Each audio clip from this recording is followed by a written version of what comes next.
kita menciptakan dolar yang pertama, kita bisa punya pembeli dari luar negeri.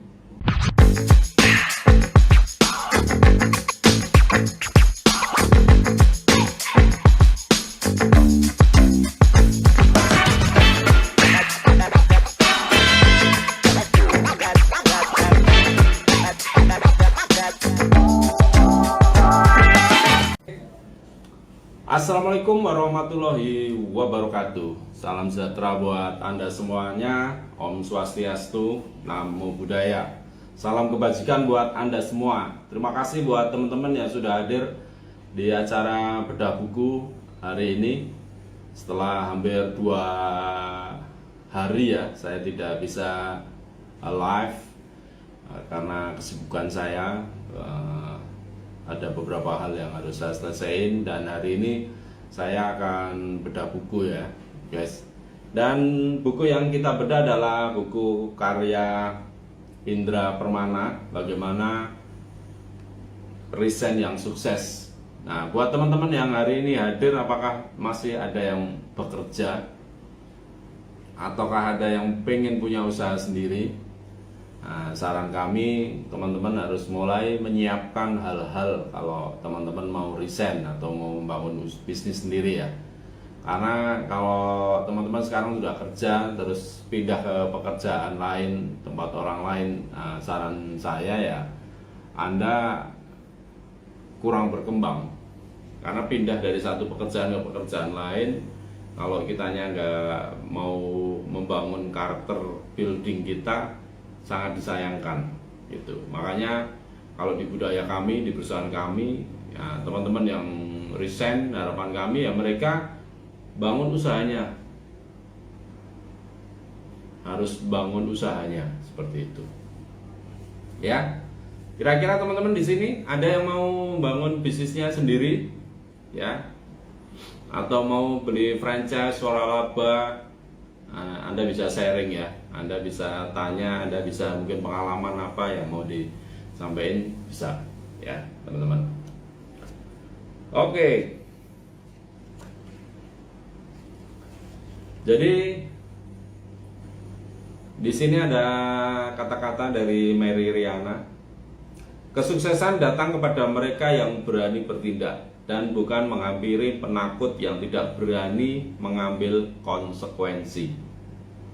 Tindakan berani yang telah dilakukan mengantarkan pada kesuksesan yang kini telah mengubah jalan hidupnya menjadi jauh lebih baik. Cerita hidup dan kiat-kiat sukses bagikan dalam buku yang pasti akan menginspirasi Anda untuk mencapai kesuksesan serupa.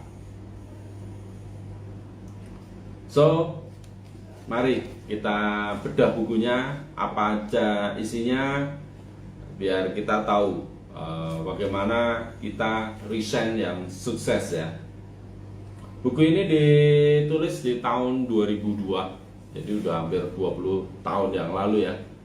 Luar biasa, dan ini adalah salah satu inspirasi saya, sehingga saya waktu itu memutuskan membangun bisnis saya sendiri ya teman-teman.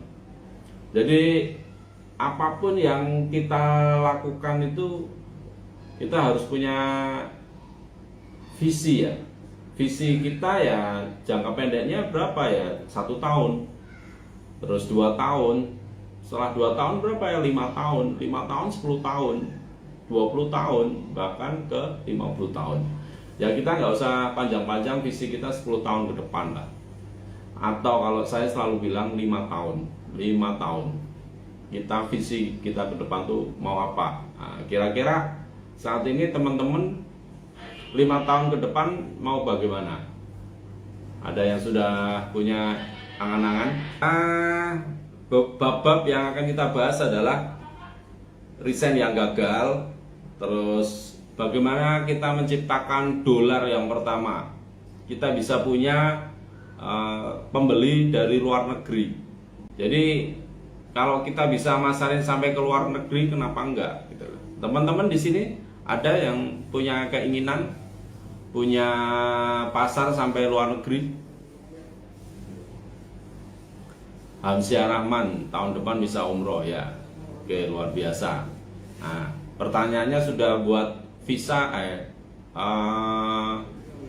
buat apa? Paspor belum? Kalau belum, ayo buat paspor. Jadi teman-teman yang punya keinginan pergi ke luar negeri, langkah awal apa? Buat paspor dulu. Ya. Buat paspor dulu aja. Paspor kan paling cuma 350.000. Jadi daripada Anda habisin uang 350.000 hanya untuk makan di kafe dan sebagainya, saran saya tabung dulu Anda buat paspor kalau memang ada keinginan ke luar negeri ya, seperti itu. Oke, di sini kita juga di bab 3 mengupas bagaimana capacity, bab 4 tentang courage, creativity, konsistensi, right mindset, right product, right strategi, right system, dan right gratitude. Nah, gratitude ya. Seperti itu. Jadi ini buku ini ada sekitar 170 halaman. Kita nanti kupas step by step ya, teman-teman. Oke, siap? Yang siap, siapkan ballpoint, alat tulis buat dapat yang insight, dapat masukan, Anda bisa tulis ya, teman-teman.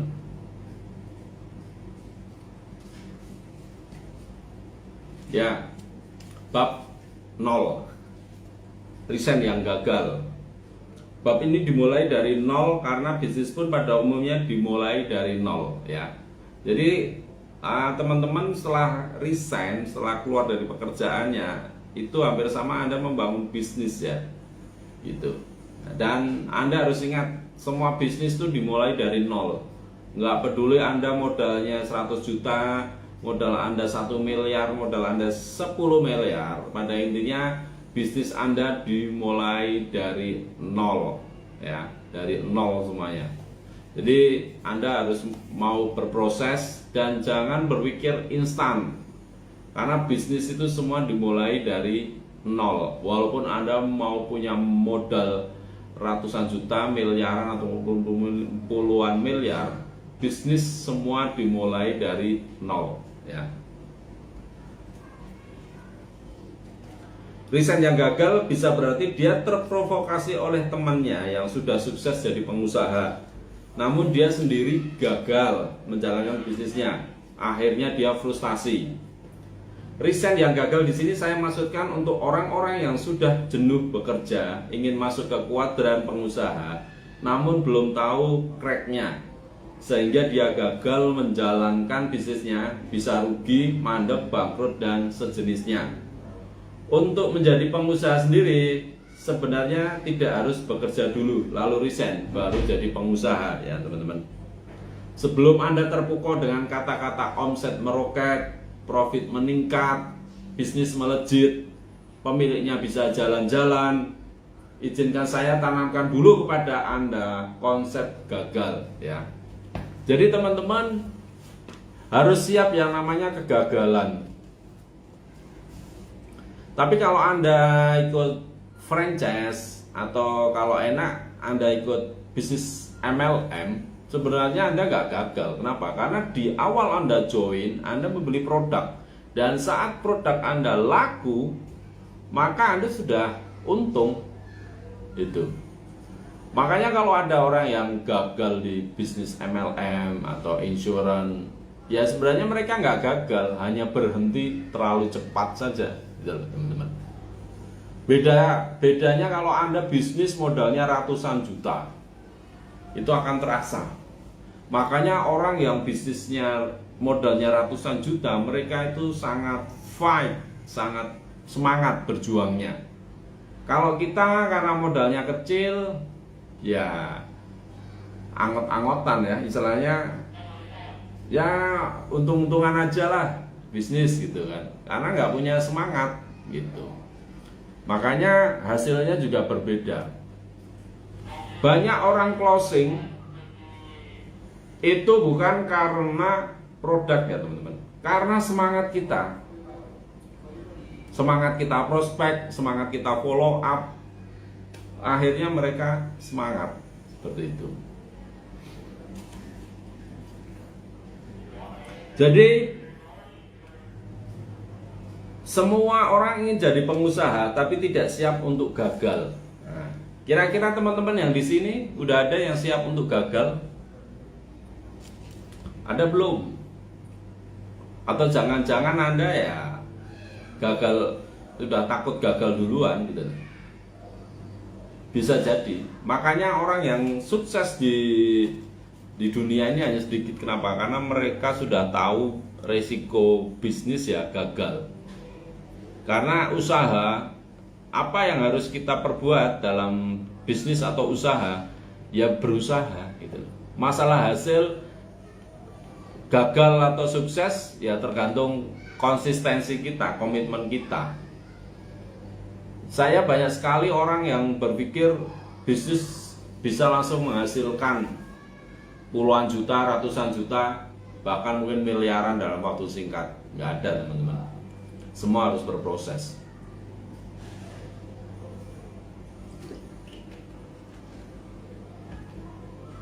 Ya.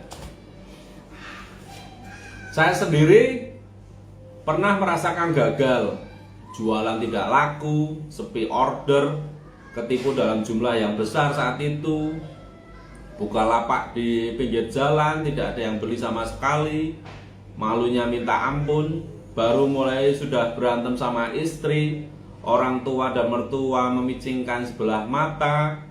Namun alhamdulillah tidak sampai bangkrut karena ada cara membentengi harta.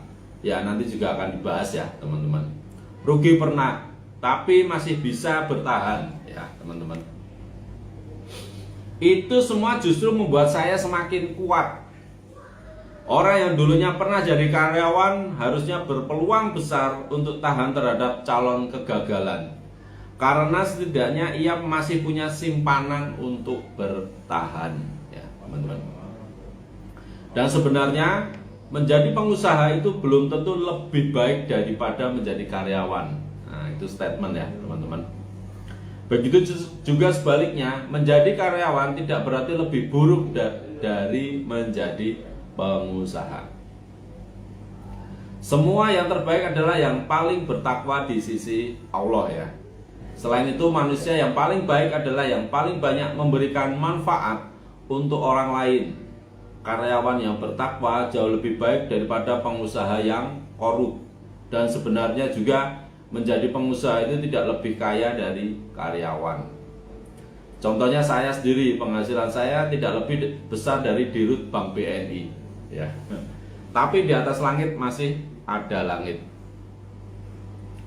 ya.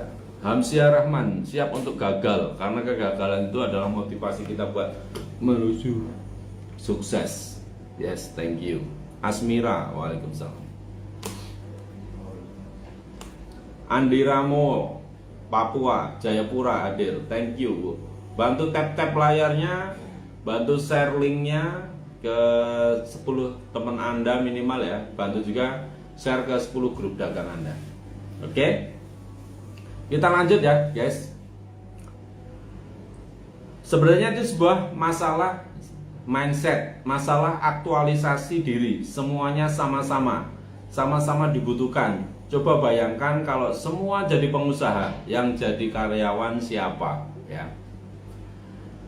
Kalau perlu sekarang kita yang impor tenaga TKI, tenaga kerja India, atau TKW, tenaga kerja Washington ya, boleh. Bayangkan Indonesia sebenarnya sekarang membutuhkan setidaknya 5% dari total jumlah penduduknya. Jadi peluang untuk menjadi pengusaha terbuka luas. Ya, teman-teman. Banyak orang yang bercerita kepada saya setelah jadi pengusaha tentunya, karena dulu belum dianggap siapa-siapa, bahwa mereka telah resign dari tempat kerja, namun ternyata usaha yang dijalaninya setelah keluar dari pekerjaan di kantor malah bangkrut. Ada yang alami? Ada yang alami setelah Anda resign dari pekerjaan Anda malah bangkrut? Boleh share di kolom komentar ya teman-teman.